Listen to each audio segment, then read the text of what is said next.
This channel does not promote any violent, harmful, or illegal activities. All content provided by this channel is meant for an educational purpose only. Top quality और consistent performance के लिए सिर्फ silver pump नाम याद रखना।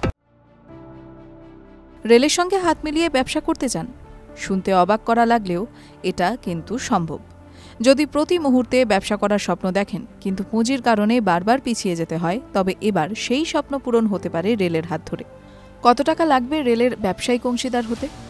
একটি প্রতিবেদন অনুযায়ী রেলের মাধ্যমে ব্যবসা শুরু করতে প্রয়োজন মাত্র ৩,৯৯৯ টাকা। এই কটা টাকা দিয়েই রেলের সঙ্গে হাত মিলিয়ে যে কেউ শুরু করে দিতে পারবে নিজের স্বপ্নের ব্যবসা। কি এই ব্যবসা? জানা গিয়েছে সরাসরি রেল নয়, বরং তাদের সঙ্গে ব্যবসায়িকভাবে যুক্ত সংস্থা আইআরসিটিসির টিকিট এজেন্ট। ঠিক যেমনভাবে কাউন্টারে বসে একজন প্রতিটি যাত্রীকে টিকিট বিক্রি করে থাকেন, ঠিক তেমনভাবেই আপনিও নিজের বাড়িতে বসেই টিকিট বিক্রির ব্যবসা খুলে ফেলতে পারবেন আর আয় করতে পারবেন মোটা টাকা। কিভাবে আয় হবে? যত টিকিট কাটাতে পারবেন ততই আয়, তবে প্রতিটি টিকিটে আইআরসিটিসিকেও দিতে হবে কিছুটা টাকা।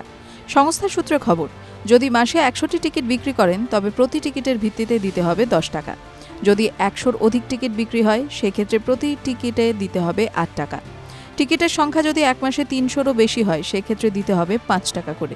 এর পরিবর্তে মিলবে বাড়তি কিছু সুবিধে ও কমিশন, যেমন ১৫ মিনিটেই হাতে তৎকাল টিকিট পাওয়ার মতো বিশেষ পরিষেবা একজন এজেন্টকে দিয়ে থাকে আইআরসিটিসি, যার মাধ্যমে খুব সহজেই বাড়তি আয় করে নিতে পারে এই এজেন্টরা। এছাড়াও কমিশন তো থাকছেই। জানা গিয়েছে নন এসি টিকিটে থাকবে ২০ টাকা কমিশন, এসি টিকিট কাটলে মিলবে ৪০ টাকা কমিশন। পাশাপাশি যে কোনো টিকিটের উপরেই থাকবে ১% করে কমিশন। তাই যত টিকিট ততই টাকা। টিভি9 বাংলা ডিজিটাল।